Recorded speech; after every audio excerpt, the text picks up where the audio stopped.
anymore. George is an 18-year-old guy who launched his first app in July, second app in September, and now he's getting offers for 200 to 300K to sell his mobile app. And guess what? He literally said, I don't even know how to code. In this video, I'm going to show you how to build mobile apps, even if you're not a developer, even if you know nothing about software, because it has never been easier to build one. And that's because of this new AI tool called Workspace. It's recently blowing up on Twitter. This is like 7 million views, crazy. And it's an AI that can one-shot any app for not only iPhone, but also Apple Watch, iPad, Apple TV, and Apple Vision Pro, because everything is powered by Swift. This is a programming language developed by Apple. And what makes Workspace super powerful is that it's actually powered by Claude Code and Opus 4.6. And the resulting apps from Workspace are kind of crazy. So this is a Subway Surfers clone, obviously, flight tracker map for iPhone, and that's just the beginning. It also created a Minecraft clone where you can generate a world with an AI prompt and then play it, right? And look at this. This is a 3D game created by Workspace. Here's another example. CloudBot, also known as OpenClaw, running on your Apple Watch. And again, you're designing this in plain English, software that you can run on your Apple Watch. Same day. Here's the next one. This is a 3D game for Apple Vision Pro. Like, I would have no idea how to build games for Apple Vision Pro. With Rourke, you just prompt in plain English. Now, before, to do this, you needed a Mac, because you couldn't do this on a Windows computer. And then you needed Xcode, it's the app to develop macOS apps and iOS apps, just to start. This is what you needed just to get started. But now, it's a single website. You don't need any Mac, Xcode, no setup, and you can just build mobile apps with plain English. Now, before, you needed to learn Swift, the programming language, to build these apps, right? Well, now you just describe what app you want to build, and the AI writes all the Swift code for you. Now, even when you knew how to code, knew how to use Xcode, and were a great Swift programmer, still publishing to the App Store is a long, multi-week, sometimes even multi-month process that's painful, expensive, annoying, and trust me, I went through this multiple times. With Rourke, this is literally 1 click to install on your device, and then 2 clicks to publish to the App Store. In other words, it's 100 times, probably 1,000 times easier to build and deploy a mobile app now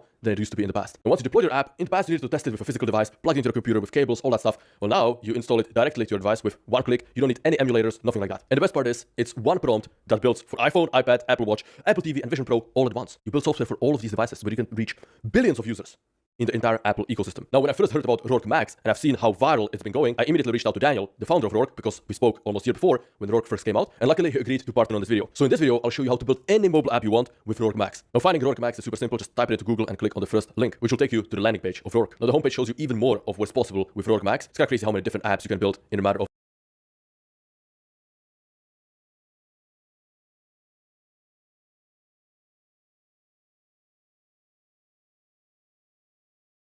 Hi, my name is Dolor.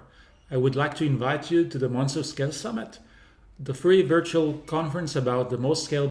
So we know AI agents can save us lots of time, but can they actually make us money? Well, one developer recently found out that that answer is yes. He was able to develop an AI agent which has generated him nearly over half a million views on TikTok and nearly $1,000 in monthly recurring revenue on his app, generating tons and tons of content, consistently iterating and improving on the content, and essentially replacing an entire marketing team just using AI. And this case study, I think, is very indicative of what we can expect to come for essentially all of our careers. So today I want to do a quick case study on what this developer did to leverage this OpenAI agent to completely explode his business. And again, you may say, well, Mark, $1,000 in monthly recurring revenue isn't a ton, but guys, that's in 5 days. He did this in 5 days. And what I think you need to understand is that these AI agents learn and iterate and become better and better and better. So there's this momentum that builds. Anyway, let's do this case study, and I think you're gonna be blown away by what this guy did. Because the reality is a lot of guys out there say that, oh, AI is fake, and it's always an Indian, and it's just a bunch of smoke and mirrors, and the big tech guys don't really have, guys, this is for real. I don't know what to say, but every day I'm blown away. So I'm gonna do more case studies of what's actually working, because it's kind of blowing me away. So what happened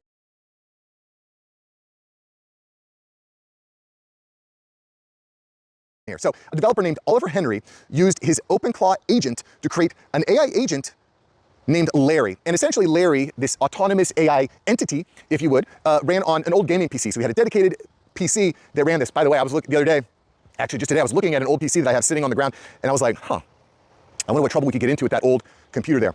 Anyway, OpenClaw, what is OpenClaw? I covered this in more detail in a video. I'll post a link to the video here. But OpenClaw is an open source software that gives AI a persistent identity, memory, and access to actually real tools. So OpenClaw, this entity can have access to your social media, to your calendar, to email, basically anything that's on a computer, your OpenClaw agent can gain access to, which is exciting and terrifying at the same point. In any event, in this case, he connected his OpenClaw agent to his Claude AI account. And here's what Oliver did when he set up this OpenClaw. So these are the exact steps that Oliver took with setting up Larry, his OpenClaw agent. So he gave it its own personality and memory so that it could persist between sessions. It could get smarter every time it opened up TikTok.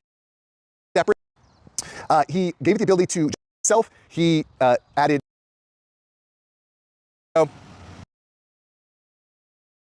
criteria. It's going to keep testing new things. And I think that, guys, Post is, which essentially manages his TikTok account. It's an API that connects to his TikTok account. He gave it skill files that teaches his AI agent specific workflows, and he granted it memory files where it logs every lesson learned. And this is a really important thing, guys. Anytime you're using AI, frankly, when you think about implementing a new AI operating procedure, let's say, or new AI software, you have to think of it kind of as like a science experiment. You want to hypothesize, you want to test, you want to iterate, you want to observe, you want to see if you can replicate and iterate and improve. This is really important. You can't just say, oh, I set up my my AI agent or my AI GPT and now it's done. Well, no, that's the first step. You got to continue to iterate. And that's why these, adding the memory, in some cases, guys, you don't have to use WhatsApp, you use Telegram in just a moment as well. But anyway, so he's having these conversations. Larry his AI agent will be like, hey, posts are done. Go ahead and get them posted up. And he does that. And I've even, again, heard people using Telegram, of course, and just having phone calls with their AI agents. You hook up your AI agent to 11 Labs. Well, now you can actually get phone calls from your AI agent and have real conversations, which is kind of bizarre, having your AI agent give you a call. That's pretty wild, right? Anyways, so he's got his content machine created. How does he actually turn this into viral content that drives traffic to his app and drives monthly recurring revenue? Well, his AI has found, at least right now, that 6 slides per post with a text overlay, with a story style caption, and 5 hashtags is the key. And he also needs to go and add music on top of that. I'll cover that here in just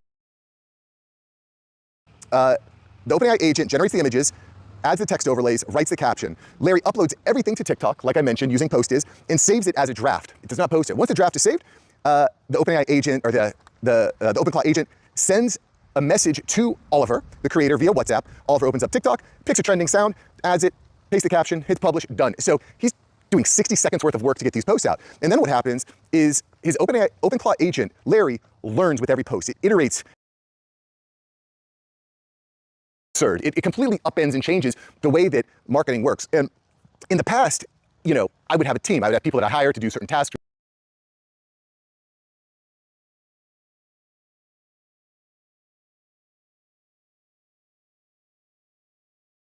Hi, my name is Dolor. I would like to invite you to the Months of Scale Summit. The free... I keep ending up back here, at my desk, again. And I'm starting to wonder why. How did we end up back here? There was a time when everything lived on one machine. Your files, your tools, your work, all of it. And if you needed something at 10 o'clock at night, you drove back to the office. That was just how it worked. Then laptops came along, and thank God they did. Now it had to be carried in. Anything you needed, you could reach everything. Complete freedom, right? The problem was, all of your stuff had to be in the cloud as well. And for a lot of us, not all of it could be. There's a new Claude Code feature, and it's the first thing that actually solves this. It's called remote control. By the end of this, you'll have it set up and running, but more importantly, you'll understand why it changes something bigger than just where you sit. Because this isn't about your phone becoming your computer. It's about never having to be here just to keep the work moving. Let me show you. Okay, remote control just dropped as a research preview for Claude Max plan users. So this is an expensive level, not a $20 plan. And the setup is, honestly, it's kind of incredibly simple. I'm going to walk you through it, and then I want to show you what it actually looks like, kind of from the phone side, because that's where you'll be living with this mostly. All right, like I said, this is on the Max plan, so just in case you're giving this a shot and you're on the $20 plan, you won't see it yet, but it is coming to just the $20 plan. They don't really say when, of course. Here we are inside of the folder that holds this script and all of the work that I did back and forth to kind of come up with the plan for this video. All we have to do here is go into Claude. And so now that we're in here, it's as simple as this. If you do /remote, you'll see remote control down here. Now, remote control is connect this terminal for remote control sessions. And I want to describe this very clearly. You are not opening anything up on this machine. You're not pushing anything to the cloud. All this is really doing is allowing other connected devices to be able to see the transactions that you're doing at the Anthropic servers. So now that we've enabled it, let's just quickly take a look at what is on my phone. And this is a view of my actual phone here. You can see this interactive session is the one that we're in. We haven't asked anything. So if I was to say hello, it will go off, talk to Opus, say hello, Opus will say hello back to us. And so what's incredible about this is if we also watch the project behind us here, you'll see that it's happening over here at the same time. So as I enter information here, it becomes available on your device. And this works on the Claude desktop application or anywhere else that you can kind of take a look at Claude Code sessions. This, again, is not in the cloud. We're just looking into what's happening here on this machine. And that's the magic, really, is that I have access to everything my machine has access to. So when I leave the house, there are a lot of files in here. I might be able to say, what was I covering in the last walk? Because I might not remember. And that's this file here. And as you can see, both sides reading the files, everything you might expect, and it'll give us a summary back of that file. Okay. In your last walk, you were working through the shot list decision for the video's opening sequence. Excellent. So that's what's happening here, and I might be able to say, tell me the script for the closing. And of course, here's the script. Super simple. I mean, this could not be easier. Let me show you one other trick over here. If you always want this to happen, you can come down into your config and turn on, at the very bottom, enable remote control for all sessions. You can turn it on to true. And now every time you start a Claude Code session, this will actually be available, or any Claude Code session on your phone or any other connected device. Now, the reason that's really meaningful is if you have 4 or 5 of these open, and you might forget to add one to the list. I have been running this way. It's been great. The real interaction here has been kind of fantastic. And even though I can't see any of the files here on the phone, you don't get something like this that you can come in and take a look at anything. As you can tell, we can ask for the internals of the file. You can say, print out what's going on in some file. It's absolutely not a replacement for being able to work on it locally if you're really doing a lot of file stuff. And if you need to run tests or you want to see something visually, that is not what this is for. This is for being able to interact with Claude Code, your coding or ideation session, interactively. Okay, security, and this matters. So as I was saying, remote control does not open any new ports on your machine. Your phone connects through the same Anthropic servers, the same TLS encrypted connection that Claude Code sessions already use. Your code never leaves your machine. The phone is just a window into the session on your desktop already established. Now, your terminal has to stay open. Close the laptop, kill the terminal, and the session ends. So that's the setup. But if this were just a way to see your terminal from your phone, you'd already know whether you need it or not. What makes it worth talking about is what it changes about how you work. So here's what I mean. Before this feature, working with Claude Code was synchronous. You sit down, you open a session, and you basically work together. And when you stand up, the work either stops or it keeps going, and you can't see it. You can't steer it. It's pair programming where both people have to be at the same desk. And remote control breaks that. What you get isn't just, oh, cool, I can see my terminal remotely. What you get is a fundamentally different relationship with work in progress. I have project folders, each one with Claude Code open, each one working on something different. That's a whole workflow I'll cover in another video, but the point is, each of those folders now has a session I can reach from anywhere. And here's the thing people might miss. When you start a Claude Code session and walk away, the session doesn't stop, it keeps working. It hits a decision point, it waits for you.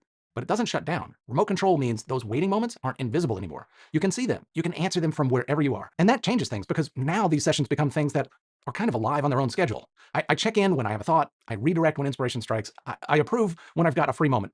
I'm not sitting with the work anymore. I'm coexisting with work that's happening. So what exactly does this look like in a day? Well, let me show you what I think a day might look like. This one feature really changes things. So let me show you what the morning looks like now. I come in the morning, I open up 3 or 4 or 5 Claude Code sessions and start getting them pointed in the right direction. In fact, this one right here is the script we're going through right now for this video. It's not finished. I figured, why finish it here? So I'm out getting coffee and I had pulled up a couple of my sessions and I realized one of them went the wrong direction. Easy, I tell it to go another direction. 30 seconds, I'm done, it's back on track. Awesome. I want to make sure that that ending doesn't quite sound like me. I want to make sure that it sounds like me. And look, just for fun, let's make it ridiculously silly and kind of crazy. And when I say anytime, I mean anytime. Look, I really did use this today to move several projects forward from... Hi, welcome to another video. So, Anthropic team recently published an article about something called programmatic tool calling, or PTC. And this is a really interesting capability that's available in Claude Opus and Sonnet 4.6. It basically changes how agents handle multi-step tasks like search. And it recently helped Opus 4.6 score number 1 on El Marina's search benchmark. I read through the whole thing. And I want to break it down for you because this is quite important to understand. So, let's get right into it. First, let's talk about how tools work right now. When you use the API, you can give Claude tools by specifying a tool name, description, and input arguments. When Claude wants to use a tool, it responds with a JSON object, a tool handler runs it, and the result gets passed back into Claude's context. If you run this in a loop, you basically have an agent. The bash tool is a great example. Claude generates a command like pip install requests, it gets executed, and the result comes back. Now, the article starts with a really important question. Computer use is one of Claude's most central capabilities, and just giving Claude a bash tool opens up a really broad action space. So the question becomes, is bash all you need? And how do you decide what other tools to give an agent? Claude with a bash tool running in a loop is essentially a computer use agent. This is how Claude Code works at its core. But Claude Code doesn't just use bash. It uses tools as a control surface around certain actions. And the article explains when it makes sense to promote an action to a dedicated tool. First is UX. Some actions need to be caught and rendered to the user in a specific way, like the Ask User Question tool in Claude Code.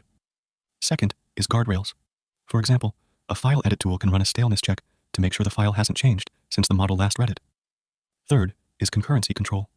Read-only tools can run in parallel, so grouping them makes sense. Fourth is observability. You might want to isolate specific actions for logging, like measuring latency or token usage. And fifth is autonomy. You may want to group actions by autonomy level. If the harness can undo an action, it can approve it more freely. So, tools give you a lot of control. But here's the problem. And this is the core insight of the article. Tools trade off control with composability. Consider 3 actions as tool calls. The context from each tool call is returned back to Claude. Each round trip costs latency. serializes the full tool result into context even if the next step only needs a tiny part of it, and introduces a reasoning step. So you could have thousands of rows coming back when the next step only needs 5. And you're paying this composition tax for every single tool call. The more actions you chain, the worse it gets, which is really not ideal. And this is where programmatic tool calling comes in. The article describes PTC as a capability that unites the composability of code with the control surface of tools. So with PTC, you still define your tools as usual. But instead of Claude calling them one by one, Claude writes code that orchestrates multiple tool calls inside a code execution container. When the code calls a tool, like await web search with a query, the container pauses. The call crosses the sandbox boundary as a typed tool use event. It gets fulfilled just like a normal tool call, through your handler or an MCP server. But here's the key difference. The result returns to the running code, not to Claude's context window. The code then processes the result, following whatever control flow Claude specified. It can call another tool, filter the data, accumulate results, do whatever it needs to do programmatically, and only the final processed output reaches Claude's context. So all the intermediate stuff stays inside the container and never bloats up Claude's context. This is pretty amazing, to be honest. Now, let's talk about the results. With Opus 4.6, they've seen significant gains in both token efficiency and performance. For example, instead of pulling 50 raw search results into context for Claude to reason over, the code can parse, filter, and cross-reference results programmatically. It keeps what's relevant and throws away the rest through dynamic filtering. And the numbers back this up. Across BrowseComp and Deep Search QA benchmarks, PTC improved accuracy by an average of 11% while using 24% fewer input tokens. So you're getting better results while spending less. And Opus 4.6 with PTC is currently number 1 on LM Arena's Search Arena, which is just amazing. Because of these gains, PTC is now built into the web search tool on the API by default. So when you use the web search tool with Opus 4.6, you automatically get the benefits of PTC for better performance and token savings. You just pass the web search tool type in your API call, and PTC handles the rest behind the scenes, which makes it super easy to get started with. Now, the really clever part about this whole approach, and this is what makes PTC different from just using code execution, is that you get the composability of code while still keeping the control surface of tools. The tool handlers still sit in the middle of every call. They can inspect, reject, log, or queue actions for human approval. But Claude can fluently orchestrate all these actions in code instead of doing them one at a time. So you get the best of both worlds. So to summarize the whole thing, the traditional tool calling approach gives you control, but kills composability because of the round-trip tax. PTC solves this by letting Claude write code that orchestrates tools inside a container, keeping intermediate results out of context and only returning the final output. You still get all the control of tool handlers for inspection, logging, and approval. But now, Claude can chain actions efficiently through code. Overall, this is a really solid improvement to how agents handle multi-step tasks. If you're building agents or using the API, I definitely recommend checking out PTC and the new web search.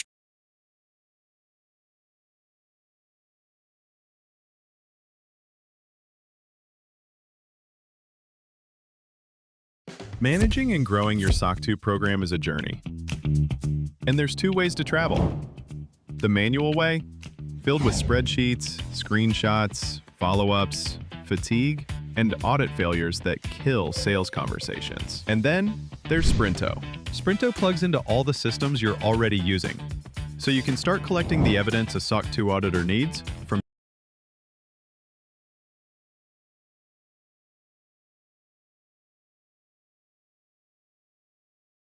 Looks like the Google Labs team is officially back as they have released a brand new no-code visual builder for AI workflows, and honestly, this might be one of the biggest upgrades to how people build AI apps. This is a tool that can let you create AI workflows to automate and build almost anything. Allow me to introduce Opal. This is a completely new way for you to build AI applications. Originally, Opal was designed as a standalone tool for creating AI-powered mini apps, but now Google has taken things further. Instead of running separately, Opal can now run directly within the Gemini web app as an experimental super agent experience, and it significantly is making things much more powerful. We're talking about enhanced memory now, because they have introduced dynamic routing between tools. You have the ability to have a fully interactive chat interface built directly within your workflow. What this means is that you can build AI workflows using a guided visual builder that can automatically generate the prompts, the workflow steps, and even the user interface for you. You can get instant previews, and once your workflow works, you can share it publicly with a link. Now, like I mentioned, this is something that you can easily get started with directly from the Google Labs Opal experiment page, where you can easily start working with your apps. This is where I created this basic app that is going to be able to provide me meeting summaries. And this is where if I am to paste in my transcript, it would provide me a whole-on summary. Now, you can manage these different apps directly from Opal, but you also have the ability to access them directly from the Gemini app. This is where you can expand the menus, and this is where you'll see the Super Gems feature. This is where you can essentially build AI apps directly within the Gemini app. And this is something that you can get started by clicking New Gems, describe what your mini app should do, and the Gemini app will completely build it out using state-of-the-art models, now using the Gemini 3.1 Pro. And in this case, I had created a chess mini app, which is actually pretty cool because this is where I can say something like, let's play chess. I start at e4 and it will showcase on the board where I move my pawn as well as the enemy's movement. And this is something that is going to be really fun for people to actually play around with this mini app that I created directly within the Gemini app.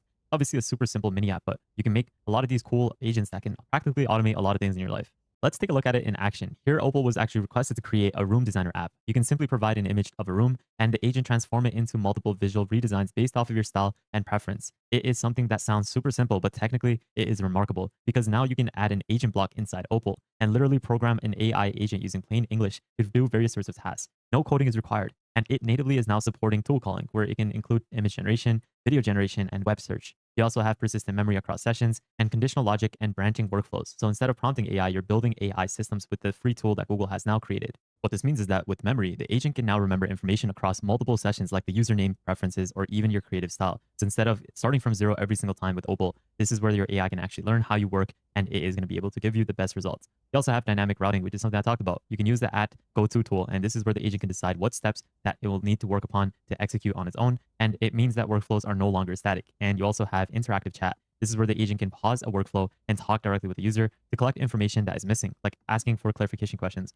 or presenting choices before continuing. These are remarkable features that will enhance the overall output of your apps that you generate. If you want the best AI tools, workflows, and drops before everyone else, join my free newsletter with the link in the description below, which is completely free. There's also you can have it so that it could be a product research tool. These are many apps that have been created by the you can simply just tell the AI agent itself via chat to create it. On the right hand side, you have the app. You can obviously open it up as a big screen. And this is where we can create any sort of video marketer ad copy based off the product description as well as target audience you provided. You have the ability to attach various sorts of assets for it to create this as well. I'm going to say the iPhone, and what we can do is describe our target audience. Afterwards, it's going to research the product, and then we'll finally create your video of the ad copy that you requested. In this case, I said iPhone, and it created me a simple ad copy of it.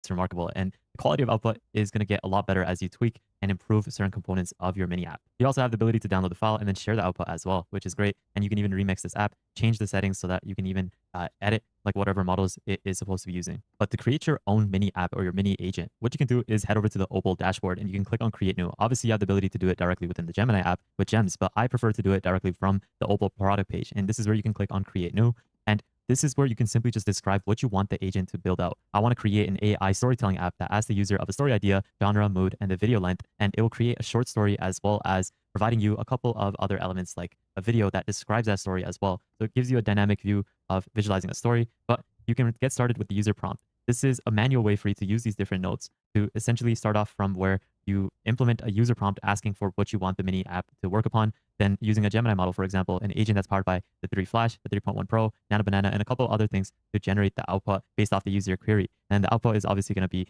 outputting the story in this case, as well as a video. And then you can even add in assets depending on what it could be, whether that's a file, a drive asset, if it's a YouTube link, story, textual story that we had requested. So what we can actually do is test out our app that it has already created. We also have a console that will showcase the log, as well as the ability to change the theme of your app. You can work with the AI to change it as well. I like how it looks currently of what this story depicts. So let's see what the output is. I essentially have requested it to create a story on a lone elf that is carrying a mysterious light across Middle Earth to rekindle hope before the final battle.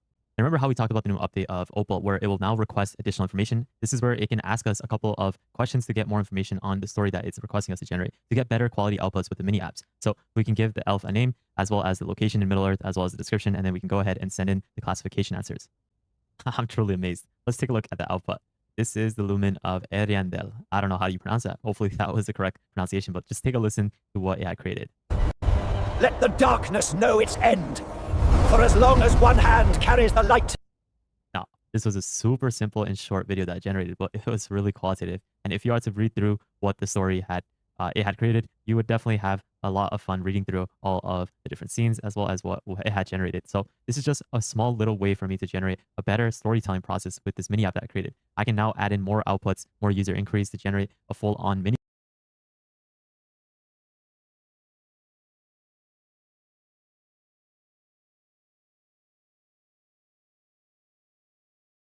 Today we're going to take Perplexity Computer for a spin. Now, I haven't tried it, so together we're going to basically look at how can we use this, how can entrepreneurs use this to make money and be more productive. We're actually going to ask it to tell us what are the top use cases to use, and we're going to test it out and see if it's any good.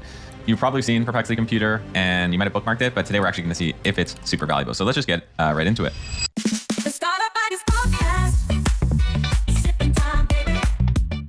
I'm going to just say, hey, I want to know the 5 best use cases, non-obvious, for founders who want to make money and be more productive using Perplexity Computer. Like, what are the 5 prompts and use cases I need to be aware of that are super mind-blowing? I'm actually going to share this live on YouTube and Spotify on the Startup Ideas podcast. So we are going to test it. This is on Perplexity Computer. As of now, you need to be on the max plan to get it going. That's $200 a month. They say it's coming to Pro and maybe free plans. I'm not sure. I'm not affiliated with Perplexity by any stretch, and this is the first time I'm using this. So just noticing for the first time, you basically have these tasks on the left-hand side, and on the right-hand side is what's happening with the different agents. So it says, let me load up the relevant skills to give you the best possible answer here. Let me read the key reference files to make sure I'm giving you the most accurate picture of what a computer can do. And it's running all these tasks in parallel, which is pretty cool. You don't need to open up a bunch of different Claude Code instances. It's right there running in parallel. So now it says, good. I now have a deep understanding of the full capability set since you're sharing this on the Startup Ideas podcast. Let me craft 5 generally non-obvious founder-specific use cases that will make your audience jaws drop. All right, let's see if Perplexity Computer can drop the sauce. Here are 5 non-obvious use cases that should surprise your audience. These are built for founders who want to move faster and make more money. Warm outbound at scale. So personalized prospect, research, and outreach in one shot. So let's go ahead and try this. We're actually, I guess you can press copy right over here. And I guess you want to start a task. So here's a list of 30 companies I want to sell to. For each one, find the founder CEO on LinkedIn, research their company's recent news, funding, and pain points, and then draft a hyper-personalized cold email referencing something specific about them. Send each email via my connected Gmail. So we're going to go ahead and do that. So that's actually pretty cool. You have your tasks over here. You can go back and forth. I think that's pretty clean. Perplexity's always done a good job at doing pretty clean UI UX. Sip a cold brew. Let's keep it going. All right, I'll tackle this step by step. I need a few things to make this effective. Again, running the task in parallel. I see a couple things I need to address before we can execute on this. Gmail is not connected yet. I need to get this set up so I can send emails on your behalf. I need some key details from you to make these emails actually convert. So this is cool. I mean, connecting your email, there's definitely obviously some risk associated with that, but I'm going to go ahead and do that. So I've gone ahead and connected it. So it's super cool that you can just do that pretty easily. Gmail is connected. I'm ready to roll as soon as you share the list of 30 companies, paste them in your reply, what you're selling, your SaaS product, podcast sponsorships, tone and CTA preferences. Once I have those details, I'll research all 30 companies in parallel. I'll find the right person at each and draft hyper-personalized emails and send them through your Gmail. So, I'm going to say I run the Startup Ideas podcast. This is for podcast sponsorships. I want you to research who advertises on TBPN. And then I don't do cold DMs. My approach is really building audiences and communities and having people reach out to me. There's another one to Plaid, and they have all these people's email addresses. I don't know how they're getting them, but right? Set up a recurring monitor. I can check TBPN, All In and Other Tech Podcasts weekly for new sponsors. You can use Discord. What other podcasts? All In podcasts. These are the top 3, and you figure out the other 2. So you're going to run this, but can you email it to me, right? The 20 VC, and so it target and useful. Which company you're raising Series A for? Let's just do. Let's pretend I'm the CEO of. Well, I'll just say. I'm the co-founder of IdeaBrowser.com, the #1 website for people to find great startup ideas, trends, and how to build them with AI. I'm at Series A level. So I'm just giving it the name of the company.